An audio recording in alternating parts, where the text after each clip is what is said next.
주시는 귀한 말씀은 사무엘상 20장입니다. 사무엘상 20장 12절에서 17절까지 말씀입니다. 제가 하나님의 말씀을 받들어 읽겠습니다. 12절.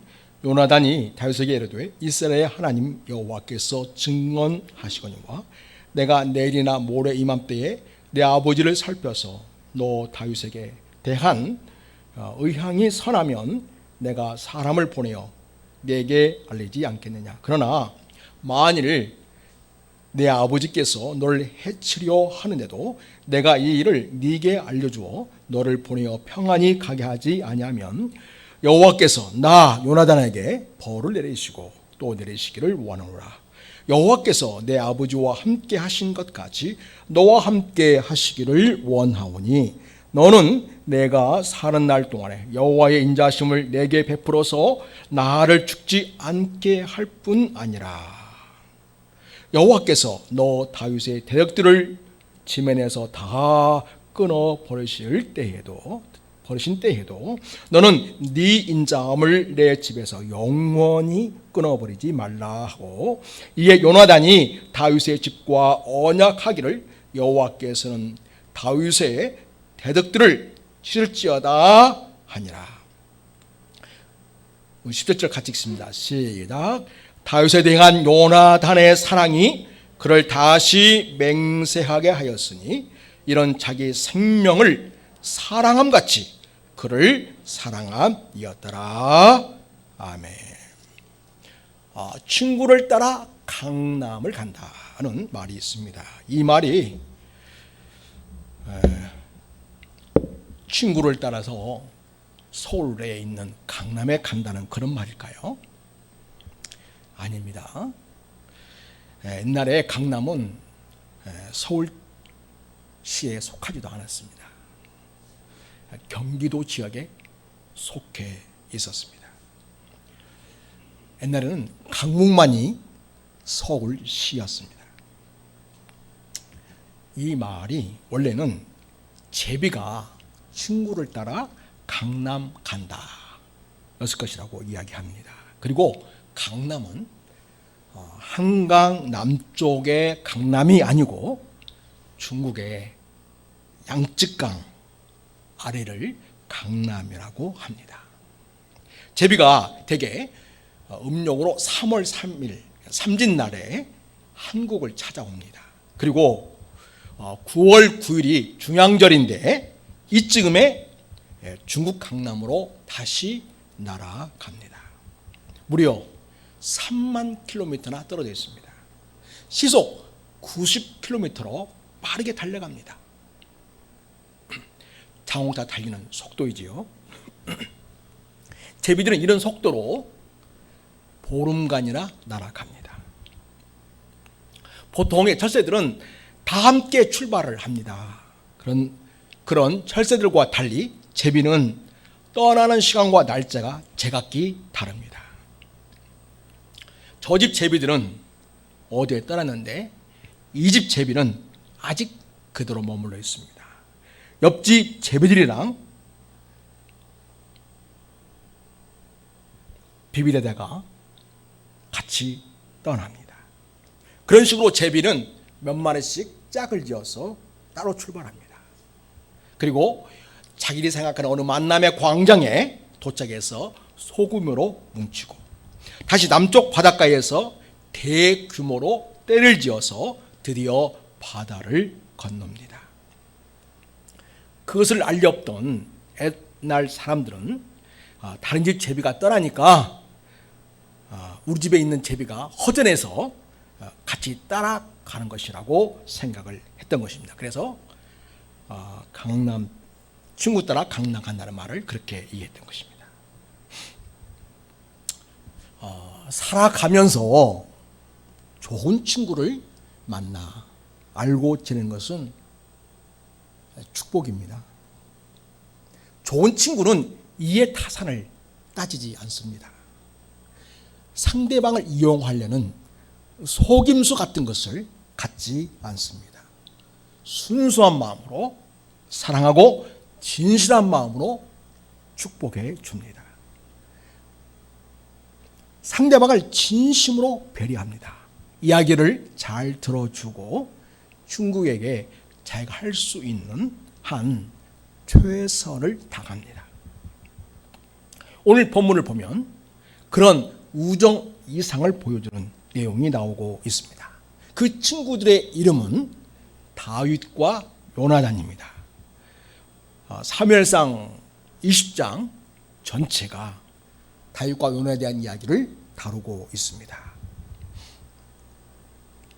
다윗은 이스라엘 왕 사울이 자기를 죽이려는 협박과 그리고 분노 때문에 심한 고통 중에 있습니다. 다윗이 대적 블레셋 장군 골리앗을 죽였고 또 블레셋과 여러 번 전쟁을 치렀는데 그때마다 어마어마한 대승을 거두었습니다. 하나님이 함께 하셨기 때문이었습니다. 그때마다 사울은 악한 영에 사로잡혀서 다윗을 시기하고 질투했습니다. 심지어는 다윗을 죽이려고 단창을 던지기도 했습니다. 이 사울은 다윗을 죽이려는 음모를 가지고 심지어는 자기 딸을 이용하기도 합니다. 자기 딸 미가를 다윗의 아내로 주겠다는 이야기를 하게 되는데 결혼을 전제로 블레셋 남자의 양피 100개를 가져오라고 합니다. 사울의 속셈은 다윗이 그 일을 위해서 어쩔 수 없이 적진 깊은 곳까지 들어가만 하고 거기서 결국은 죽게 되는 일이 일어나기를 바라는 마음에서 그렇게 얘기한 것이었습니다. 그렇지만 다윗은 하나님이 도우시기 때문에 양피 100개만이 아니라 200개를 가지고 와서 왕에게 드리고 미가를 아내로 맞이합니다. 그 이후에도 다시 블레셋과의 전쟁을 치를 때마다 그 누구보다도 용맹했고 지혜롭게 싸워서 승리를 거둡니다. 그런데도 사울은 여전히 다윗을 미워합니다. 죽이려 듭니다. 이때 사울의 아들 요나단이 왕인 자기 아버지에게 이렇게 한마디 합니다. 사무엘상 19장입니다. 사무엘상 19장 4절 5절 말씀입니다. 요나단이 그의 아버지 사울에게 다윗을 칭찬하여 이르되 원하건대 왕은 신하 다윗에게 범죄하지 마옵소서. 그는 왕께 득지하지 아니하였고 죄를 짓지 아니하였고 그가 왕께 행한 일은 심히 선함이니이다. 그가 자기 생명을 아끼지 아니하고 블레셋 사람을 죽였고 여호와께서는 온 이스라엘을 위하여 큰 구원을 이루셨으므로 왕이 이를 보고 기뻐하셨거늘 어찌 까닭없이 다윗을 죽여 무죄한 피를 흘려 범죄하려 하시나이까. 이렇게 요나단은 다윗을 위해서 사울에게 진언을 드립니다. 사울이 그 자리에서는 다윗을 죽이지 않겠다고 하나님의 이름을 걸고 맹세하지만 또다시 전쟁에서 승리하고 돌아온 다윗을 죽이려 듭니다. 단창을 던져서 다윗을 죽이려 하는 것을 봅니다. 이런 사울 왕과 함께 왕궁에서 한 지붕 아래 산다는 것은 다윗에게 너무나 괴로운 일이었습니다. 그래서 다윗은 이런 사울 왕 때문에 마음 편할 날이 없었고 함께 살 수가 없었습니다. 결국 아내인 미갈의 도움으로 왕궁에서 빠져나와서 영혼의 아버지라고 할 수 있는 자기가 위안을 받을 수 있고 인생의 깊은 상담할 수 있고 자기 상처를 어루만져 줄 수 있는 사무엘 선지자가 있는 라마 나요스로 피합니다. 사울은 또 거기에 있는 다윗을 죽이려고 나마나롯을 갑니다. 그런데 이 나마나롯은 사무엘 선지자를 통해서 하나님이 성령을 강하게 임재하신 곳이었기 때문에 그곳에 들어온 사람들은 강한 성령의 임재를 경험합니다. 그래서 사울도 성령의 강한 임재를 경험하고 예언까지 하게 되는 일이 일어났습니다.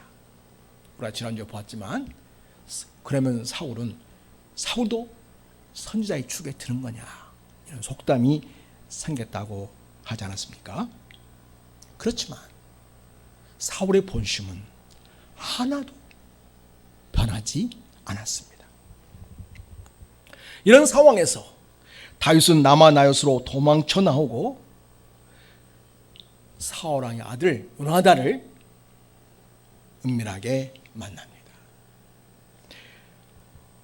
다윗은 사울 왕 때문에 자기 심정이 얼마나 고통스러운지를 이야기합니다. 자기 처지를 요나단에게 하소연하듯이 이야기를 합니다.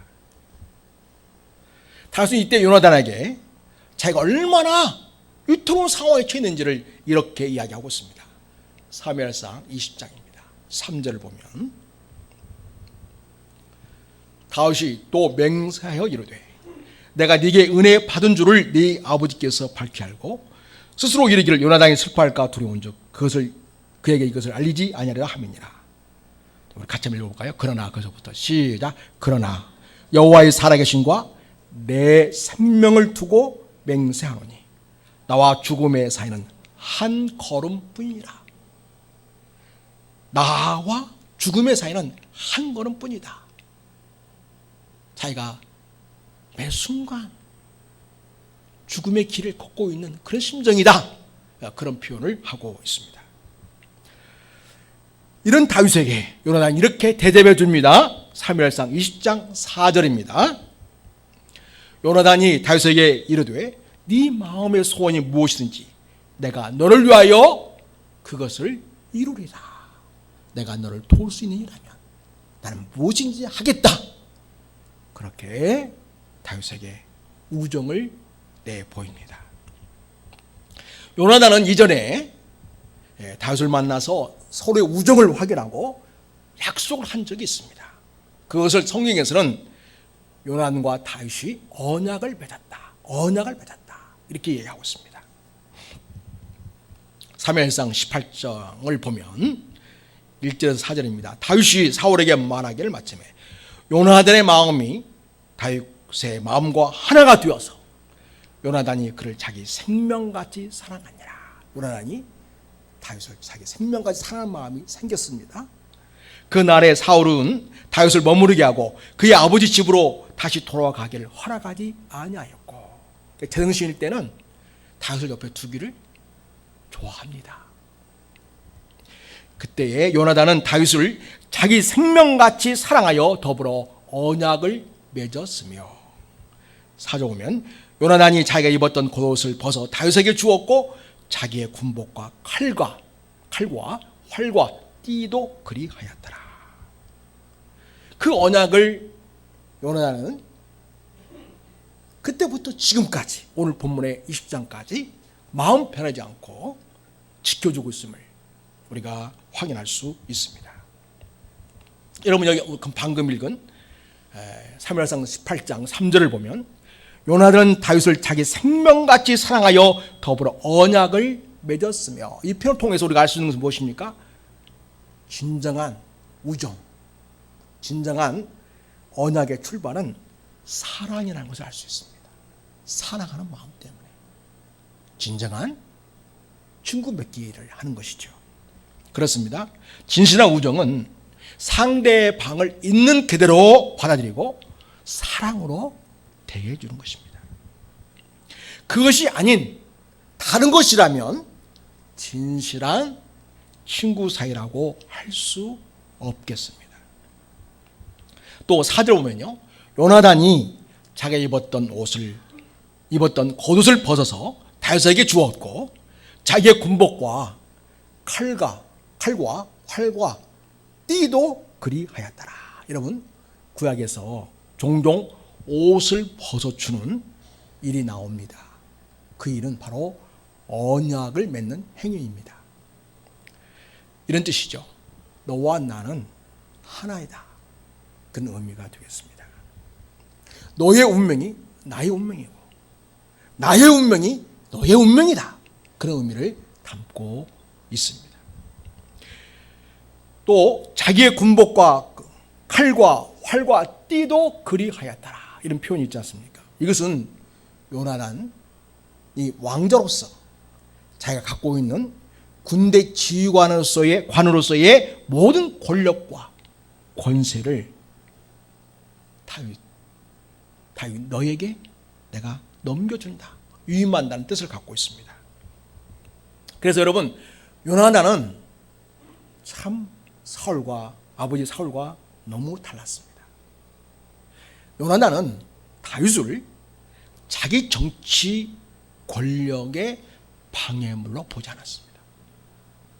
자기의 경쟁 대상으로 다윗을 여기지 않았습니다. 다윗을 자기 인생의 걸림돌로 보지 않았습니다. 그래서 아버지가 사울이 다윗에게 시기와 질투의 대상으로 여기고 심지어는 너무 지나쳐서 다윗을 죽으려 드는 그런 대상으로 다윗을 대하고 있는데, 그러나 요나단은 그렇게 하지 않았습니다. 요나단은 무엇을 보았냐면 하나님이 다윗과 함께 계시는구나. 이것을 알아봤습니다. 하나님이 다윗에 대해 가지고 있는 그 계획대로 이루어지기를 바라는 마음에서 요나단은 지금 자기의 생명을 보호하는 장치라고 할 수 있는 군복도 주고 다윗에게 주고, 활도 다윗에게 주고, 띠도 벗어서 다윗에게 건네주고 있습니다. 진정한 우정은 하나님 안에서 상대방을 바라보는 데서 시작이 됩니다. 왜 진실한 우정이 되지 않는가? 하나님이 그 인생을 바라보는 안목이 없기 때문에 그렇습니다. 진정한 친구는 그 친구를 하나님의 눈으로, 하나님의 마음으로 바라봅니다. 그리고 친구에게 행하실 하나님의 일을 기대하고 또 그걸 그대로 존중해주고 인정해줍니다. 이렇게 진실한 우정은 하나님을 신뢰하고 믿는 믿음에서 출발하고 하나님의 사랑으로 상대방을 사랑해 주는 것으로 우정을 키워가는 것입니다. 요나단은 오늘 20장에서 다시 한번 다윗과의 언약을 확인합니다. 사무엘상 20장 14절에서 17절을 봅니다.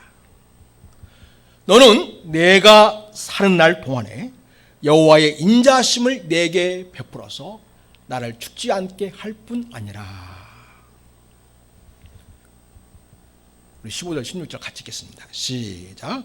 여호와께서 너 다윗의 대적들을 지면에서 다 끊어버리신 때에도 너는 네 인자함을 내 집에서 영원히 끊어버리지 말라 하고, 이에 요나단이 다윗의 집과 언약하기를 여호와께서는 다윗의 대적들을 치실지어다 하니라.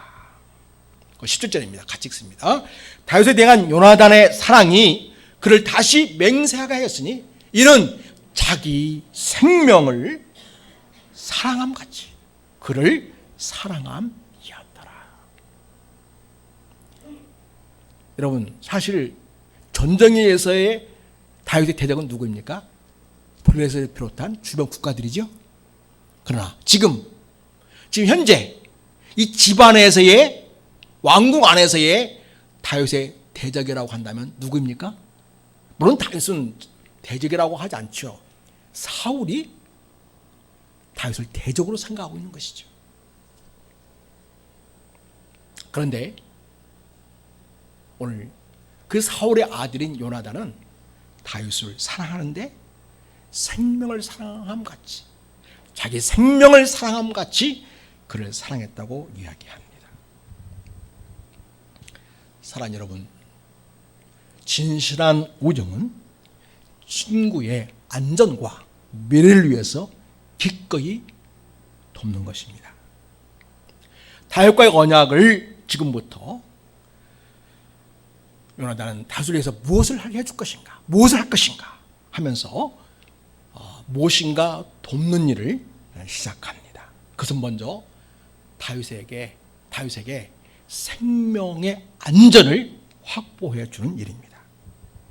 일단 다윗의 안전을 위해서 첫 번째로 다윗의 안전을 위해서 이 요나단은 사울의 왕궁에서 벗어나 있는 일을 아버지 앞에서 변호해 주는 일을 합니다.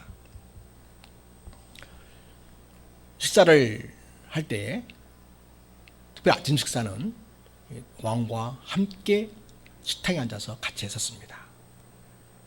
자, 특별히 초하루는 의미 있는 그런 식사의 자리가 되었습니다.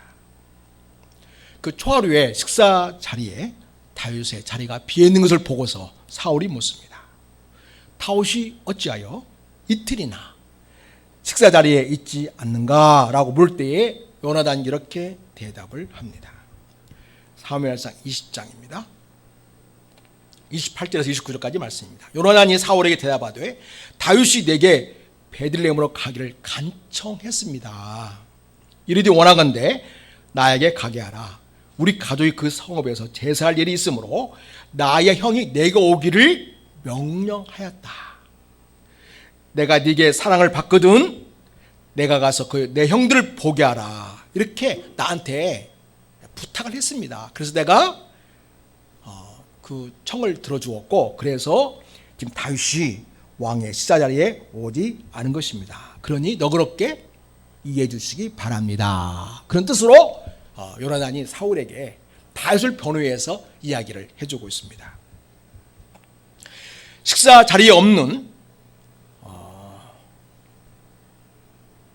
다윗을 위해서 요나단은 사울 왕에게 이전에 다윗이 요나단에게 부탁했거든요. 내가 자리에 없을 때 이렇게 대답해 주면 좋겠어 라고 부탁했는데, 지금 요나단이 그렇게 친구를 위해서 적극 변호하면서 왕에게 대답한 것입니다. 이 일에 대해서 사울 왕은 이렇게 말합니다. 30절 볼까요? 사울이 요나단에게 화를 버럭 냅니다. 그에게 이르되 패역 무도한 계집의 소생아. 자기 자식한테 이렇게 얘기해요. 그러니까 지금 사울이 얼마나 다윗에 대해서 화가 나 있는 상태인지를 우리가 볼 수 있습니다. 네가 이세 아들을 택한 것이, 그러니까 다윗을 도와주는 이 일이 내 수치와 네 어미의 벌거벗은 수치됨을 내가 어찌 알지 못하랴. 이렇게 말하고 있습니다. 31절에 이세의 아들이 땅에 사는 동안은 너와 내 나라가 든든히 서지 못하리라. 그런즉 이제 사람을 보내어 그를 내게로 끌어오라. 그는 죽어야 할 자이라. 끌고 오라는 거예요. 다윗을. 내가 다윗을 죽이겠다. 그런 마음을 표현하고 있습니다. 이렇게 사울 왕은 다윗에 대한 미움과 적개심이 전혀 변하지 않았음을 보여주고 있습니다. 이 말을 듣다 못해 요나단이 사울 왕에게 이렇게 말합니다. 32절입니다. 요나단이 그의 아버지 사울에게 대하여 이르되 그가 죽을 일이 무엇입니까? 뭔 다윗이 아버지한테 죽을 일 했다고 하는 겁니까? 무엇을 행하였습니까? 33절에 사울이 요나단에게 단창을 던져 죽이려 한지라. 우리 전라도 말로 요나단이 다윗을 역상드니까 사울이 화가 머리 끝까지 뻗쳤어요. 그래서 가지고 있던 단창을 던져서 자기 아들 요나단까지라도 죽이려 드는 것을 보게 봅니다. 얼마나 심각한지 잘 보여주고 있습니다. 이건 뭘 보여주는 겁니까? 그의 아버지가 다윗을 죽이려고 결심해 있구나, 이걸 보여주는 거죠. 자, 요나단은 사울이 여전히 다윗을 죽이려고 결심한 것을 확인했습니다. 요나단은 너무 마음이 슬펐습니다. 마음이 미어졌습니다. 밥이 목구멍으로 넘어가지 않았습니다.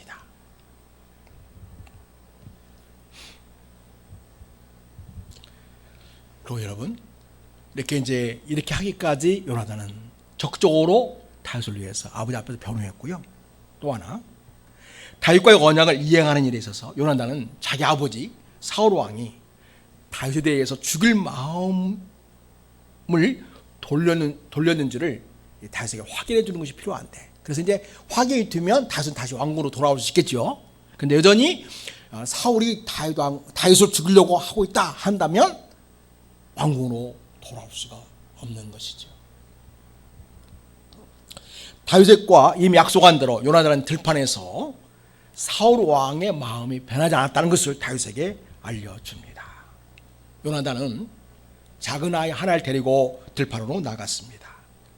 다윗은 보이지 않는 곳에 몸을 숨기고 그 들판으로 다가오고 있는 요나단과 작은 아이를 지켜보고 있습니다.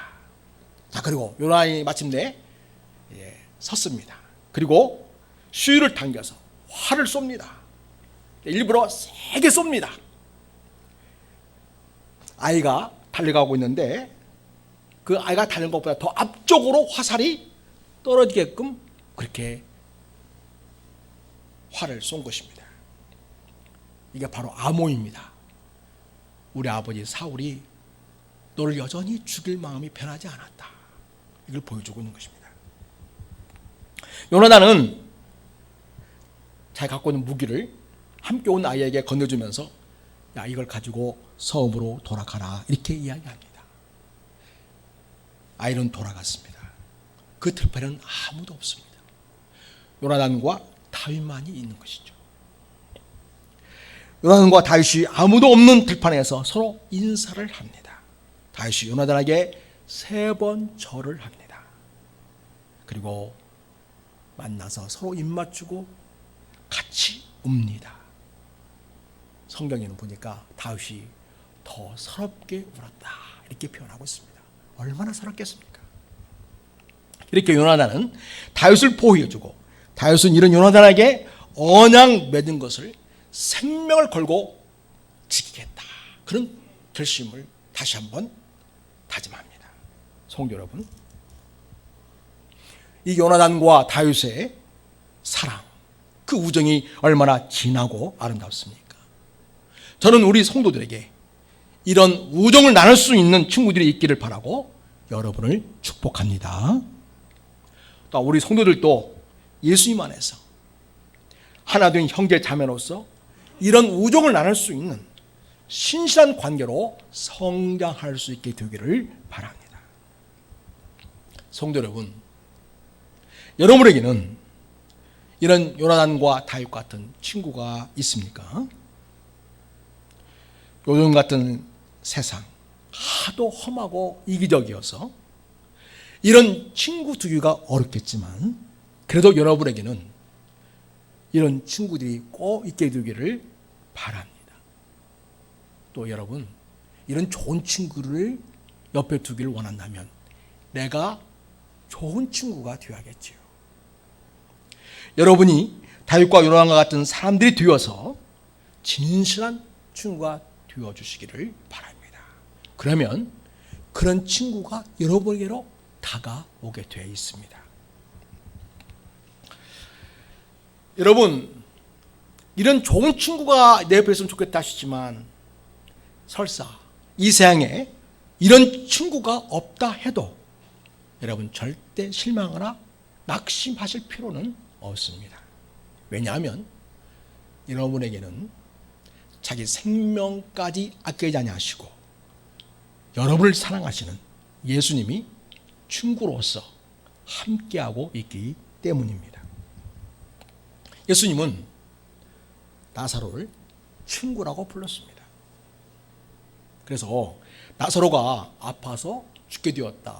이런 말을 듣고서 내가 친구를 깨우러 가겠다. 이런 표현하는 걸 보게 됩니다.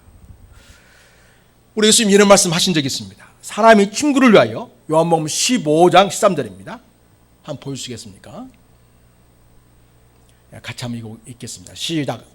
사람이 친구를 위하여 자기 목숨을 버리면 이보다 더 큰 사랑이 없나니 너희는 내가 명하는 대로 행하면 곧 나의 친구라. 그래서 예수의 말씀을 따라 행하는 자를 주님이 기꺼이 친구라고 여겨준다는 것입니다.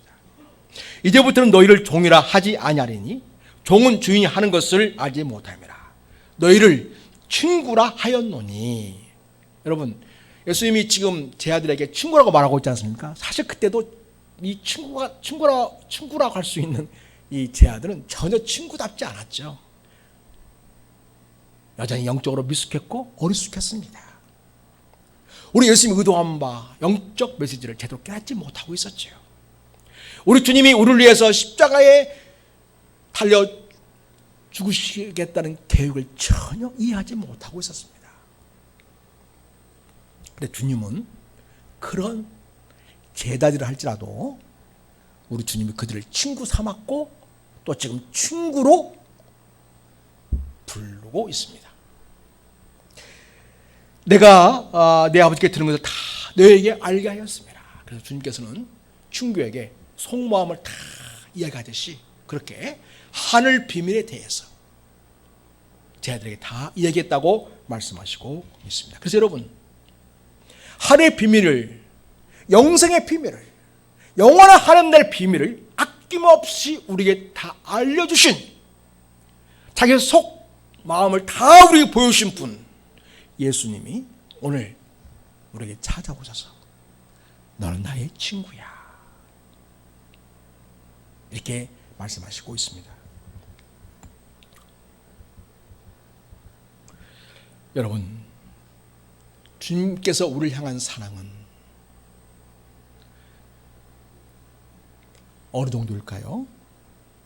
우리가 아직 죄인이었지만, 그렇지만 우리 주님께서는 우리를 위하여 기꺼이 죽기로 작정하셨고 실제로 십자가에서 물과 피를 다 쏟으시기까지 사랑해 주셨습니다.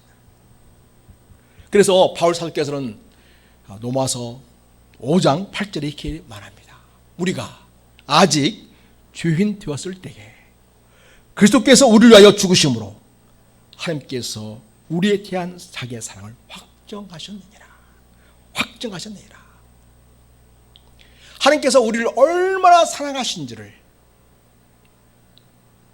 아직 우리가 죄인의 상태에 머물러 있지만은 예수께서 우리를 위하여 십자가에 죽으시기까지 그토록 우리를 사랑해 주셨다고 이야기합니다.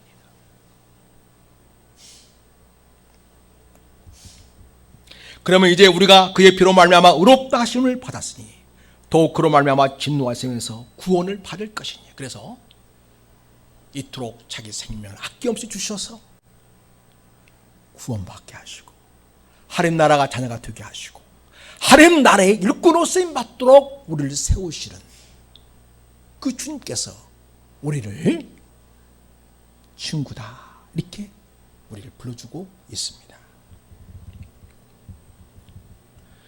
요한복음 13장에 보면 우리 주님이 친구에 대한 말을 하고 있는데 1절에 6월절 전에 예수께서 자기가 세상을 떠나 아버지께로 돌아가실 때가 이른 줄 아시고 세상에 있는 자기 사람들을 사랑하시되 끝까지 사랑하시니라. 친구된 우리들을 위해서 우리 주님은 사랑하시되 끝까지 사랑하시는 사랑으로 우리를 대하시고 있습니다. 그 예수님이 지금 우리와 함께하고 있음을 믿으시기 바랍니다. 그 여러분을 유롭지 않습니다. 이 세상 사람 나 몰라줘도 우리는 절대 유롭지 않습니다. 왜냐하면 나를 알아주시고 나에게 먼저 다가오시고 나를 위해서 십자가에 죽기까지 나를 사랑해 주신 진정한 친구 되신 예수님이 나의 친구가 되어주셨기 때문입니다. 여러분,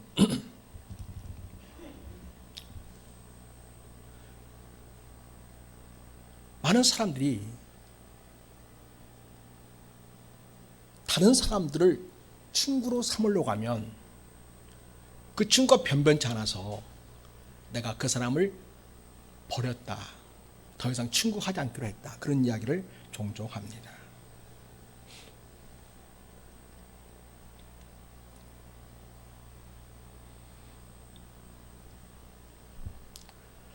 우리 성도님께서 각자 정말 마음에 맞는 친구, 깊은 영적 사귐이 있는 친구를 살고 싶지만 아직 그런 친구를 발견하지 못해서 고민하고 있다면, 여러분, 먼저 나의 친구가 되신 예수님을 깊이 사귀는 우리 성도 여러분이 될 수 있기를 바랍니다.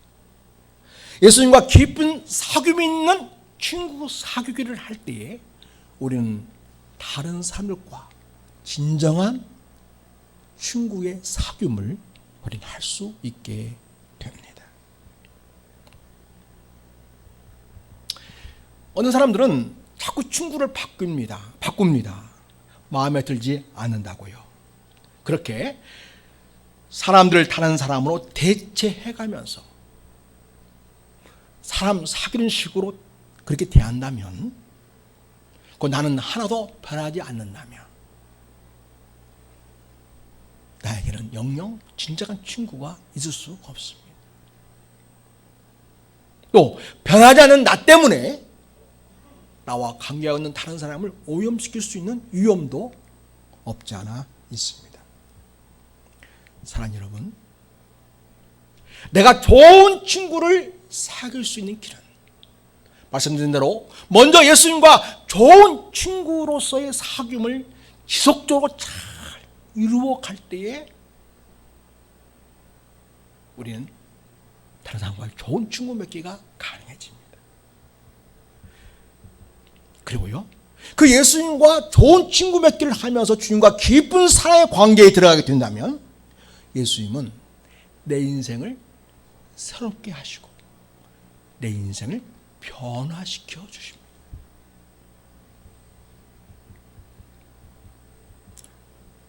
그래서 예수님 안에서 다른 사람들을 잘 사귀는 법을 알게 되고, 예수님 안에서 그 사람들이 새롭게 되어지는 통로로서 우리가 그렇게 충격을 하게 되고요, 우리가 복되게 쓰임받을 수 있게 됩니다. 최근에 비가 아주 많이 내렸습니다. 서울은 그냥 큰 태에다가 막 물을 담아가지고 퍼붓듯이 그렇게 퍼부었다고 얘기합니다. 다행히 한강이 무너지는 그런 일이 없어서 너무나 감사하고, 우리가 살고 있는 옆에 있는 강도 무너지는 일이 없어서 너무 감사합니다.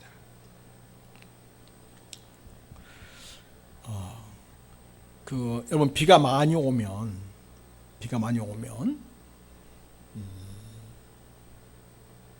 물이 가득 차게 되죠. 그때 이제 방류를 또 많이 하지 않습니까? 물론 이제 댐이 무너지지 않고 뚝이 넘어지지 않기 위해서는 방류가 필요합니다. 그런데요, 평상시 이 댐에 있는 물을 방류해서 그 안에 있는 물이 오염물의 그 농도를 좀 이렇게 낮추겠다, 이런 발상으로 이렇게 물을 방류하는 경우가 있습니다.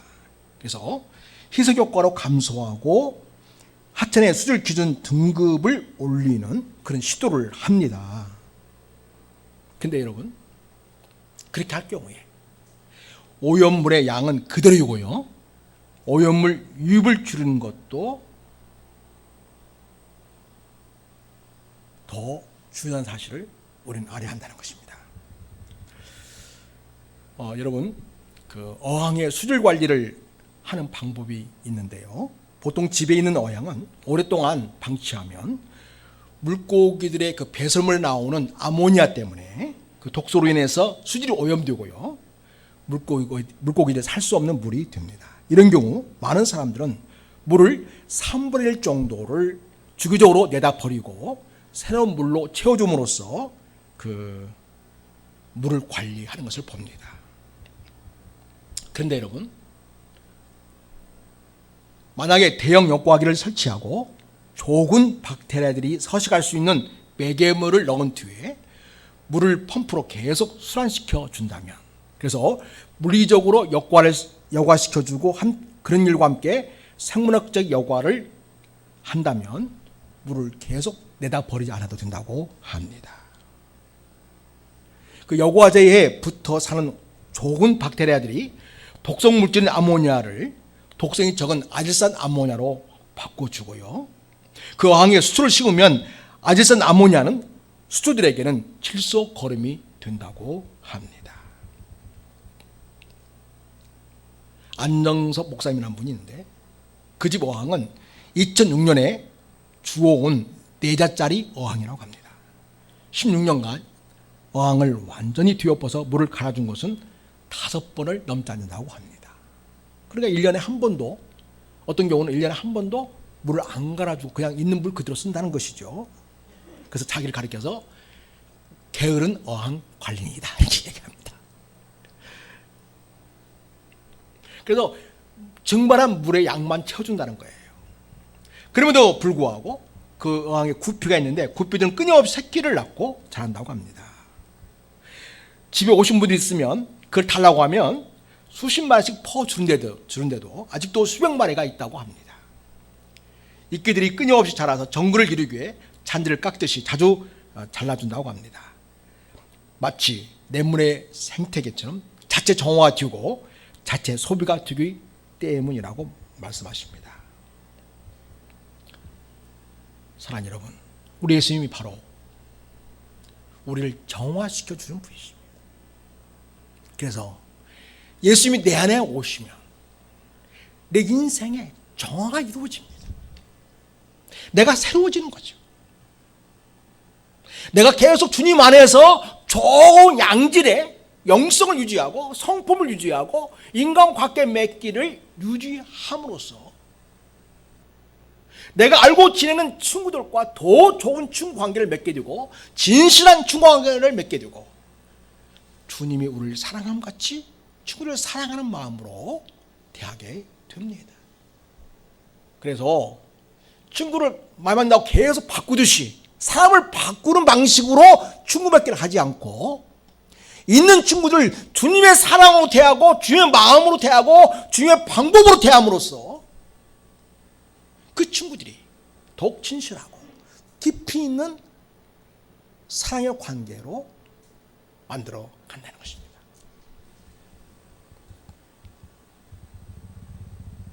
사랑하는 여러분,